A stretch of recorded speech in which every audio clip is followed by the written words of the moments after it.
भक्तों, आज की वीडियो में जो भी जानकारी दी जाएगी उसको जरा ध्यान से सुनिएगा, क्योंकि आज मैं आपको जिस रहस्य के बारे में बताने जा रहा हूं वह आपके पूरे घर का भाग्य बदल सकता है। भक्तों, जया एकादशी के दिन चुपचाप गाय को खिला दें। एक छोटी सी चीज 1 महीने में करोड़पति बन जाओगे। भक्तों, अगर आपका भी साल 2025 गरीबी में गुजारा है और आप भी चाहते हो कि साल 2026 हमारे लिए धन के सभी रास्ते खोलते चला जाए, तो आज का वीडियो आपको पूरा देखना होगा। भक्तों, क्या आपको कभी कभी ऐसा लगता है कि आप जिस चीज को हाथ लगाते हैं वह मिट्टी बन जाती है? मेहनत तो आप बहुत ज्यादा करते हैं, लेकिन उसका आपको फल रत्ती भर भी नहीं मिलता। अगर आपके घर में धन आता है और वह टिकता नहीं है, कारोबार अच्छा नहीं चल रहा है, चारों तरफ कंगाली छाई हुई है, अगर आपकी भी यही कहानी है और आप अपनी किस्मत को कोस कोस कर थक चुके हैं, तो ठहर जाइए। बस 10 मिनट के लिए अपनी सारी चिंताओं को भूल जाइए, क्योंकि आज ऐसी जानकारी बताने जा रहे हैं जो अभी तक आपको कोई नहीं बताया होगा। एक ऐसी किस्मत को चमकने वाली तारीख मैं आपको बताने जा रहा हूँ। वो तारीख नहीं, बल्कि आपकी सोई हुई किस्मत की चाबी है। 29 जनवरी 2026। जी हाँ, ये वो दिन है जब ब्रह्मा जी ने खुद किस्मत लिखने वाली कलम को दोबारा स्याही में डुबोया था। ये वह दिन है जब अगर आपने चुपके से बिना किसी को बताए गौ माता को एक खास चीज खिला दी, तो यकीन मानिए अगले 24 घंटों में आप वो चमत्कार देखेंगे जिसकी कल्पना आपने सपने में भी नहीं की होगी। दोस्तों, आज हम बात करने जा रहे हैं उस दिव्य और चमत्कारी दिन के बारे में जिसका इंतजार न केवल मनुष्य बल्कि देवता भी करते हैं। 29 जनवरी 2026, जया एकादशी के दिन। दोस्तों, यह तारीख अपने मन मस्तिष्क में बैठा लीजिए, क्योंकि यह दिन आपके जीवन में वह बदलाव ला सकता है जिसके सपने आप पिछले कई वर्षों से देख रहे हैं। तो आज है मौका आपके लिए। इस मौके को अपने हाथ से न जाने दे और बस ज्योतिष शास्त्र के अनुसार कर लेंगे यह गुप्त उपाय। आज हम बात करेंगे जया एकादशी की, एक ऐसी एकादशी जो न केवल पापों का नाश करती है, बल्कि अगर इस दिन गौ माता को, यानी जिसके शरीर पर 33 करोड़ देवी देवताओं का वास है, वह है गौ माता। अगर इस दिन आपने गाय को एक विशेष चीज खिला दी जाए तो मनुष्य की किस्मत पलटने में देर नहीं लगती। भक्तों, पूज्य गुरु जी ने अभी अभी अपनी एकादशी की कथा में बताया है कि शास्त्रों में साफ साफ अक्षरों में कहा गया है कि जया एकादशी के दिन किया गया छोटा सा भी उपाय सीधा भगवान विष्णु के चरणों तक पहुंचता है। लेकिन समस्या यह है कि हम में से अधिकतर लोग सही विधि और सही समय नहीं जानते। लोग वीडियो को आधा अधूरा देखते हैं, बीच में छोड़कर चले जाते हैं और फिर कहते हैं कि हमें फल नहीं मिला। इसलिए आज हमारा आपसे एक ही निवेदन है कि आज इस वीडियो को पूरा देखिएगा। भक्तों, पूज्य गुरु जी ने कहा है कि हमारा काम आपको एक सही सलाह और सही रास्ता दिखाना है। अब आप उसे सलाह को मानिए ना मानिए, आपकी मर्जी है। लेकिन भक्तों, गुरु जी तो यही कहते हैं कि मन लगे तो आपका बेड़ा पार हो जाएगा। आज की जो जानकारी है उसे जानकारी के एक एक शब्द में एक रहस्य छिपा है। अगर आपने एक भी सेकंड स्किप किया तो हो सकता है आप वो मुख्य बात मिस कर दें। इस वीडियो को मैं जो आपकी परेशानियों का हल बन सकती थी। तो चलिए, अब तो आपका ज्यादा समय बर्बाद ना करते हुए जानकारी आरंभ करते हैं और जानते हैं कि आखिर 29 जनवरी को ऐसा क्या होने वाला है और आपको क्या करना है। सबसे पहले तो यह समझ लीजिए कि 29 जनवरी 2026 को पड़ने वाली यह जया एकादशी इतनी खास क्यों है। दोस्तों, हिंदू धर्म में साल में 24 एकादशियां होती हैं, लेकिन माघ महीने के शुक्ल पक्ष की जया एकादशी का महत्व सबसे अलग है। इसे जया इसलिए कहा जाता है क्योंकि यह जीव को हर काम में विजय दिलाती है, चाहे वो मुकदमा हो, कर्ज की समस्या हो, नौकरी की परेशानी हो या फिर घर में कलह क्लेश हो। इस एकादशी का व्रत और इस दिन किया गया गौ माता का सेवन आपको हर क्षेत्र में जीत दिलाता है। लेकिन क्या आप जानते हैं कि इस एकादशी की शुरुआत कैसे हुई? इसके पीछे बहुत ही हैरान करने वाली और दिलचस्प कथा है जो आपको सुननी ही चाहिए, ताकि आप समझ सकें कि इस दिन का प्रभाव कितना गहरा है। प्राचीन काल की बात है। स्वर्गलोक में देवराज इंद्र का दरबार लगा हुआ था। वहां चारों तरफ खुशियां थीं। गंधर्व गाना गा रहे थे और अप्सराएं नृत्य कर रही थीं। उस दरबार में माल्यवान नाम का एक बहुत ही सुंदर गंधर्व था और पुष्पवती नाम की एक अत्यंत रूपवती अप्सरा थी। दोनों ही अपनी कला में निपुण थे। लेकिन कहते हैं ना कि प्रेम और मोह किसी को भी अपने कर्तव्य से भटका सकता है। ऐसा ही कुछ वहां हुआ। जब माल्यवान और पुष्पवती एक दूसरे के सामने आए तो एक दूसरे के प्रेम में इतना खो गए कि उन्हें यह भी होश नहीं रहा कि वह देवराज इंद्र के सामने हैं। उनका सुर ताल बिगड़ गया, उनके नृत्य में गलतियां होने लगीं, वह मर्यादा भूल गए। यह देखकर देवराज इंद्र को बहुत क्रोध आया। उन्हें लगा कि यह मेरा अपमान है। उन्होंने उसी समय दोनों को श्राप दे दिया। इंद्र ने कहा कि तुम दोनों ने स्वर्ग की मर्यादा भंग की है, इसीलिए मैं तुम्हें श्राप देता हूं कि तुम अभी इसी वक्त स्वर्ग से गिर जाओगे और पृथ्वी पर जाकर पिशाच योनि में निवास करोगे। दोस्तों, पिशाच योनि बहुत ही कष्टदायक होती है, जिसमें ना खाने को मिलता है ना पीने को, बस भटकना पड़ता है। श्राप मिलते ही दोनों वहां से नीचे गिर गए और हिमालय पर जाकर गिरे। वहां ठंड इतनी ज्यादा थी कि हड्डियां कांप जाएं। वो दोनों पिशाच बन चुके थे, उनका रूप बदल चुका था। वह भूख और प्यास से तड़प रहे थे, लेकिन उन्हें कुछ मिल नहीं रहा था। वो दिन माघ महीने की शुक्ल पक्ष की एकादशी का दिन था। संयोग देखिए कि उस दिन उन दोनों ने सुबह से कुछ नहीं खाया था, ना ही पानी पिया था, क्योंकि वहां कुछ था ही नहीं। ठंड के मारे वह पूरी रात जागते रहे, भगवान को याद करते रहे और अपने किए पर पछतावा करते रहे। उन्होंने जाने अनजाने में जया एकादशी का व्रत रख लिया था और पूरी रात जागरण भी कर लिया था। सुबह होते ही चमत्कार हुआ। भगवान विष्णु उनके पछतावे और अनजाने में किए गए व्रत से प्रसन्न हो गए।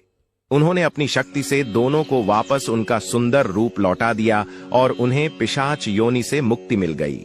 जब वह वापस स्वर्ग पहुंचे तो देवराज इंद्र भी हैरान रह गए। उन्होंने पूछा कि कैसे संभव हुआ। तब माल्यवान ने बताया कि यह सब जया एकादशी के व्रत का प्रभाव है। दोस्तों, जब बिना सोचे समझे, बिना किसी तैयारी के किए गए व्रत से पिशाच योनि छूट सकती है, तो जरा सोचिए, अगर आप पूरे विधि विधान और श्रद्धा के साथ 29 जनवरी 2026 को यह व्रत रखेंगे और गौ माता की सेवा करेंगे, तो आपके जीवन के दुख क्यों नहीं दूर होंगे। यह कथा हमें बताती है कि इस दिन की ऊर्जा कितनी सकारात्मक होती है। अब बात करते हैं सबसे महत्वपूर्ण विषय पर। गौ माता गाय हमारे सनातन धर्म में सिर्फ एक पशु नहीं है, वह साक्षात देवताओं का मंदिर है। कहा जाता है कि गाय के शरीर में 33 कोटि देवी देवता निवास करते हैं। गाय की पूंछ में हनुमान जी, खुरों में नाग देवता, गोबर में लक्ष्मी जी और मूत्र में गंगा जी का वास माना गया है। जया एकादशी के दिन अगर आप गौ माता को वह एक चीज खिला देते हैं जो मैं अब आपको बताने जा रहा हूं, तो समझिए आपने 33 कोटि देवताओं को भोग लगा दिया। आपकी किस्मत को सोना बनने से कोई नहीं रोक सकता। तो दोस्तों, 29 जनवरी की सुबह आपको क्या करना है, ध्यान से सुनिए। इस दिन सुबह जल्दी उठे, ब्रह्म मुहूर्त में उठना सबसे अच्छा होता है। अगर गंगा जल हो तो नहाने के पानी में थोड़ा सा गंगा जल मिला लें। इससे आपका शरीर और आत्मा दोनों शुद्ध हो जाएंगे। स्नान करने के साथ साफ कपड़े पहने, हो सके तो पीले रंग के वस्त्र धारण करें, क्योंकि भगवान विष्णु को पीला रंग अति प्रिय है।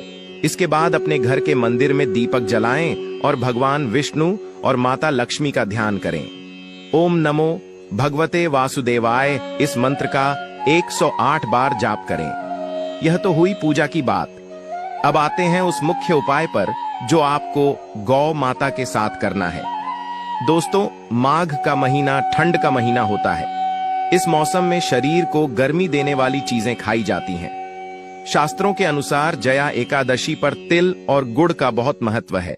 कहा जाता है कि इस दिन तिल का दान करने से जन्म जन्मांतर के पाप कट जाते हैं। तो आपको क्या करना है, आपको घर में गेहूं के आटे की एक बड़ी सी रोटी बनानी है। ध्यान रखें, यह रोटी ताजी होनी चाहिए, बासी नहीं। जब आप रोटी बना लें तो उसके ऊपर थोड़ा सा शुद्ध देसी घी लगाएं। देसी घी ना हो तो आप थोड़ा सा दूध भी लगा सकते हैं, लेकिन घी सर्वोत्तम है। अब इस रोटी के ऊपर आपको रखना है थोड़ा सा गुड़ और थोड़े से काले तिल। जी हाँ, काले तिल और गुड़। यहाँ एक बात का विशेष ध्यान रखें, जब आप गुड़ और तिल रोटी पर रखें तो अपने मन में अपनी उस इच्छा को याद करें जो बरसों से पूरी नहीं हो रही है। चाहे वह धन की कमी हो, नौकरी ना मिल रही हो या घर में बीमारी हो। मन ही मन प्रार्थना करें कि हे गौ माता, हे विश्व की माता, मैं यह भोग आपको अर्पण कर रहा हूं। मेरी परेशानियों को दूर करें। इसके बाद इस रोटी को ले जाकर किसी भी गाय को खिला दें। अगर आपको कोई ऐसी गाय मिले जो सफेद रंग की हो या देसी गाय हो तो सोने पर सुहागा होगा।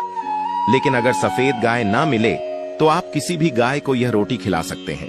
रोटी खिलाते समय ध्यान रखें कि गाय को डराएं नहीं, बड़े ही प्रेम से उसके पास जाएं। जब गाय वो रोटी खाने लगे तो उसकी पीठ पर हाथ फेरे। कहा जाता है कि गाय की पीठ पर जो कुबड़ होता है वहां सूर्य केतु नाड़ी होती है। जब हम वहां हाथ फेरते हैं तो हमारे हाथ की लकीरों में जो दुर्भाग्य होता है वह दूर हो जाता है। गाय की आंखों में देखें और मन ही मन माफी मांगे अगर आपसे कोई गलती हुई हो।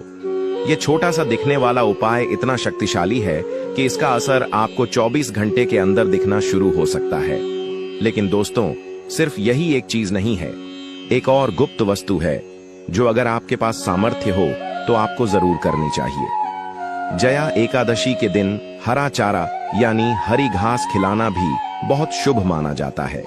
अगर आप रोटी और गुड़ के साथ थोड़ा सा हरा चारा भी गाय को खिला दें तो बुध ग्रह मजबूत होता है।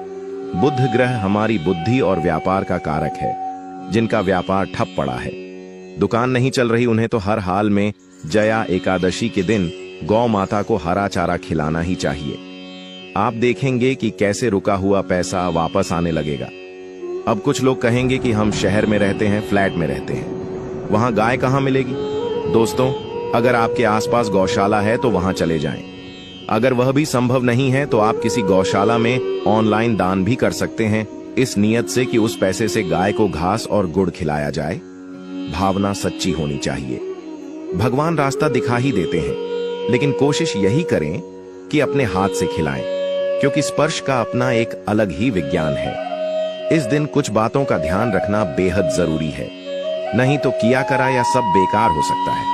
29 जनवरी के दिन घर में चावल बिल्कुल ना बनाएं और ना ही खाएं। एकादशी के दिन चावल खाना मांस खाने के बराबर माना गया है। इस दिन किसी की निंदा या बुराई ना करें, गुस्सा ना करें, अपने बड़े बुजुर्गों का अपमान ना करें। अगर आप व्रत रख सकते हैं तो बहुत अच्छी बात है, अगर नहीं रख सकते तो कम से कम सात्विक भोजन करें। प्याज लहसुन का प्रयोग भूलकर भी ना करें। दोस्तों, कई बार हम सोचते हैं कि बस एक रोटी खिलाने से क्या होगा, हम तो इतनी मेहनत करते हैं फिर भी सफल नहीं होते। यही हमारी सबसे बड़ी भूल है। हम मेहनत तो करते हैं, लेकिन हमारे कर्मों का बोझ, हमारे ग्रह नक्षत्र हमारा साथ नहीं देते। यह उपाय उन्हीं रुकावटों को दूर करने के लिए होते हैं। जब आप गौ माता को खिलाते हैं तो आप सीधे प्रकृति की सेवा कर रहे होते हैं, और प्रकृति का नियम है कि वह हमें कई गुना करके वापस लौटाती है। जब आप एक निह प्राणी की भूख मिटाते हैं तो ईश्वर आपके भंडारे भर देता है। एक बात और जो अक्सर लोग गलत करते हैं, वह गाय को बची हुई झूठी या खराब रोटी खिला देते हैं। ऐसा पाप भूलकर भी मत करना दोस्तों। जया एकादशी का दिन पवित्र दिन है। इस दिन सिर्फ ताजी और साफ सुथरी चीज ही खिलानी चाहिए। अगर आप खराब खाना खिलाएंगे तो पुण्य की जगह पाप के भागी बन जाएंगे। इसीलिए मैंने कहा था कि वीडियो को ध्यान से सुनना बहुत जरूरी है। छोटी छोटी गलतियां ही हमारे बड़े बड़े कामों को बिगाड़ देती हैं। जया एकादशी के दिन एक विशेष मंत्र का जाप भी आप चलते फिरते कर सकते हैं। वह मंत्र है ओम गोविंदाय नमः। इस मंत्र में अद्भुत शक्ति है। जब आप गाय को रोटी खिला रहे हो तब भी इस मंत्र का मन ही मन उच्चारण करते रहे। इससे उस भोजन की ऊर्जा और बढ़ जाएगी। जया एकादशी के दिन शाम के समय तुलसी माता के सामने घी का दीपक जरूर जलाएं। तुलसी भगवान विष्णु को अति प्रिय है। बिना तुलसी के भगवान भोग भी स्वीकार नहीं करते। दीपक जलाते समय अपनी मनोकामना बोले, परिक्रमा करें। यह सब छोटे छोटे कदम मिलकर एक बड़ा प्रभाव डालते हैं आपके जीवन पर। आइए अब बात करते हैं कि इस दिन का अलग अलग राशि वालों पर क्या प्रभाव पड़ेगा और उन्हें खास तौर पर क्या ध्यान रखना चाहिए। मेष राशि वालों को गुड़ का दान जरूर करना चाहिए। वृषभ राशि वाले अगर सफेद गाय की सेवा करें तो शुभ होगा। मिथुन राशि वाले हरा चारा जरूर खिलाएं। कर्क राशि वाले गाय को पानी पिलाना ना भूलें। सिंह राशि वाले गेहूं की रोटी पर थोड़ा सा शहद लगाकर खिला सकते हैं। कन्या राशि वालों को भी हरे चारे का दान करना चाहिए। तुला राशि वाले अगर गाय की पूजा करके उन्हें फूल अर्पित करें तो अच्छा रहेगा। वृश्चिक राशि वाले गुड़ और चना खिला सकते हैं। धनु राशि वाले चने की दाल भिगोकर खिलाएं। मकर और कुंभ राशि वाले जिनका स्वामी शनि है, उन्हें काले तिल और थोड़ा सा सरसों का तेल रोटी पर लगाकर खिलाना चाहिए। इससे शनि दोष शांत होता है। मीन राशि वाले हल्दी का तिलक लगाकर गाय को रोटी खिलाएं। दोस्तों, 2026 का साल अभी शुरू ही हुआ है। अगर आपने शुरुआत में ही यह महा उपाय कर लिया तो पूरा साल आपके लिए खुशियों से भरा रहेगा। जया एकादशी सिर्फ एक व्रत नहीं है, यह एक अवसर है अपनी किस्मत को खुद लिखने का। भगवान ने हमें हाथ दिए हैं कर्म करने के लिए और बुद्धि दी है सही गलत का फैसला करने के लिए। आज आपने यह वीडियो देखा, यह भी ईश्वर का ही संकेत है कि वह चाहते हैं कि आपके दुख दूर हो। नहीं तो हजारों लोग हैं दुनिया में, सबने यह वीडियो नहीं देखा। आपने देखा, इसका मतलब है कि आपका समय बदलने वाला है। बस जरूरत है तो थोड़े से विश्वास और सही कर्म की। याद रखिए, 29 जनवरी को गुरुवार का दिन भी हो सकता है या आसपास का दिन हो, लेकिन एकादशी तिथि सबसे महत्वपूर्ण है। दिन कोई भी हो, तिथि का मानना जरूरी है। और हां, इस वीडियो को अपने तक सीमित मत रखिएगा। इसे अपने दोस्तों, रिश्तेदारों और परिवार वालों के साथ शेयर जरूर कीजिएगा। क्या पता आपके एक शेयर से किसी और की जिंदगी बदल जाए। और शास्त्रों में लिखा है कि धर्म का प्रचार करना भी धर्म करने के बराबर ही होता है। जब आप किसी को अच्छी राह दिखाते हैं तो उसका आधा पुण्य आपको भी मिलता है। अंत में मैं बस यही कहूंगा कि जीवन में उतार चढ़ाव तो आते रहते हैं। कभी दिन अच्छा होता है, कभी बुरा। लेकिन जो लोग ईश्वर पर भरोसा रखते हैं और नियमित रूप से धार्मिक कार्यों में लगे रहते हैं, उनका बुरा वक्त भी आसानी से कट जाता है। गौ माता की सेवा से बढ़कर इस धरती पर कोई सेवा नहीं है। वैज्ञानिक भी मानते हैं कि गाय के पास रहने से हमारा तनाव कम होता है, रक्तचाप सामान्य होता है और मन को शांति मिलती है। तो यह सिर्फ धार्मिक नहीं बल्कि वैज्ञानिक रूप से भी लाभदायक है। तो दोस्तों, तैयार हो जाइए। 29 जनवरी 2026 के लिए अपनी सामग्री पहले से लाकर रख लीजिए। गुड़, तिल, गेहूं का आटा सब तैयार रखें। सुबह आलस मत कीजिएगा, जल्दी उठकर नहा धोकर पूरे भक्ति भाव से इस उपाय को कीजिएगा। मैं दावे के साथ कह सकता हूं कि अगली एकादशी आने तक अत्यंत पुण्यकारी माना गया। विशेष रूप से माघ मास की एकादशी पर किया गया तर्पण पितरों को अत्यधिक तृप्ति प्रदान करता है।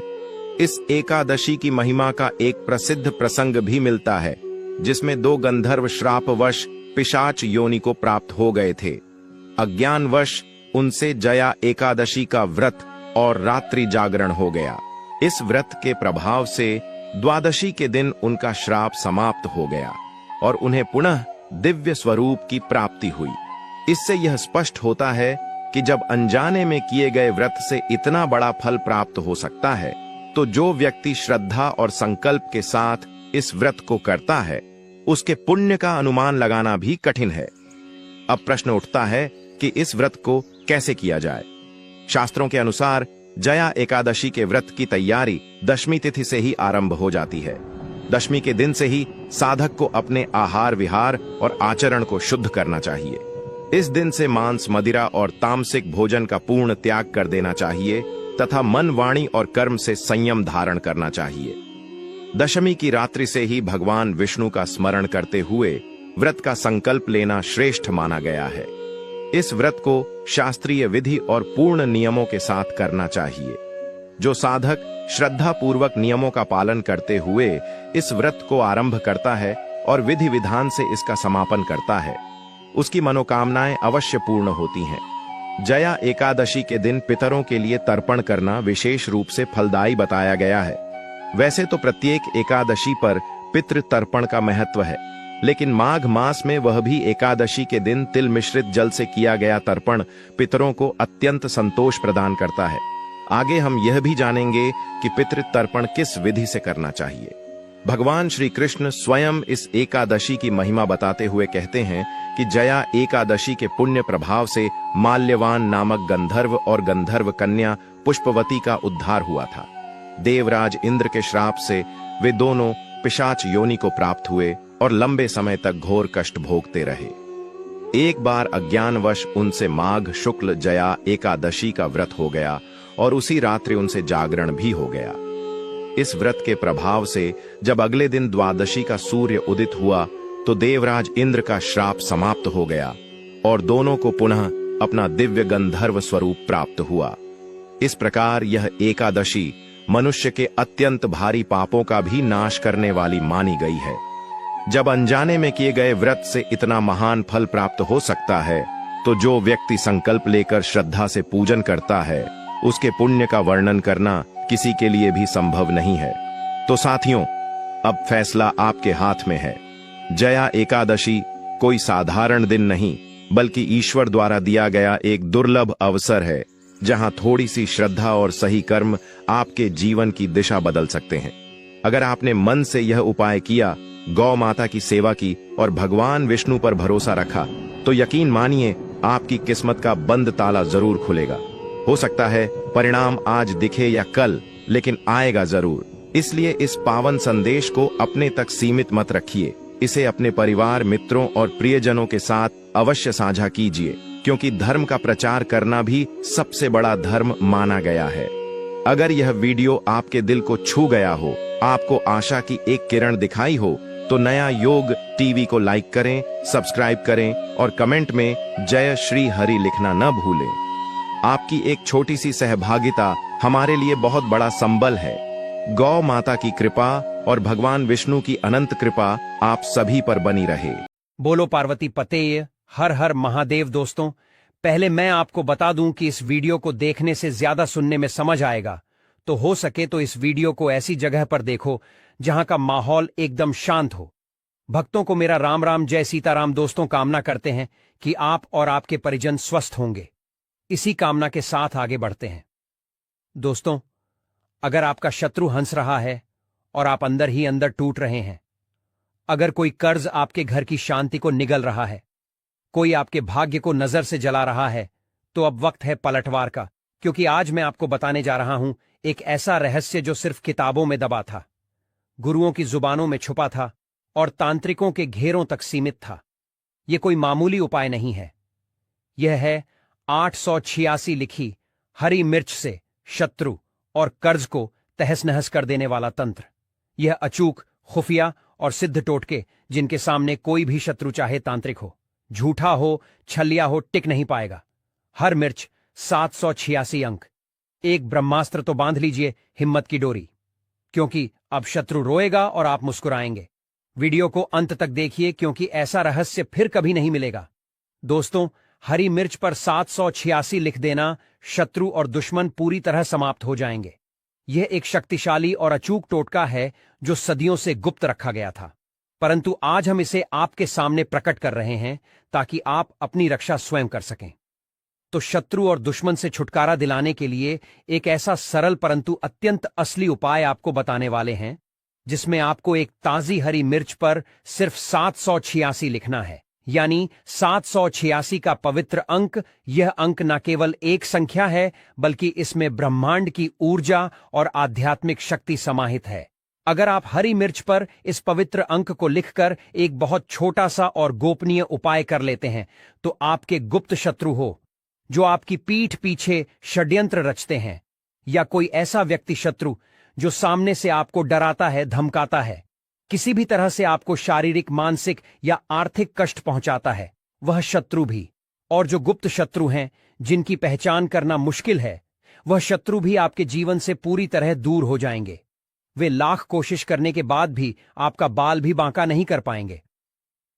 ऐसा उत्तम और अचूक उपाय आज की वीडियो में लेकर आए हैं कि शत्रु आपको परेशान करने के बारे में सोचेंगे भी नहीं। उनके मन में भय और पराजय की भावना उत्पन्न हो जाएगी। यह उपाय न केवल आपके शत्रुओं को शांत करता है, बल्कि आपके आसपास एक सुरक्षा कवच भी बनाता है, जिससे कोई भी नकारात्मक शक्ति आपको छू भी नहीं पाती है।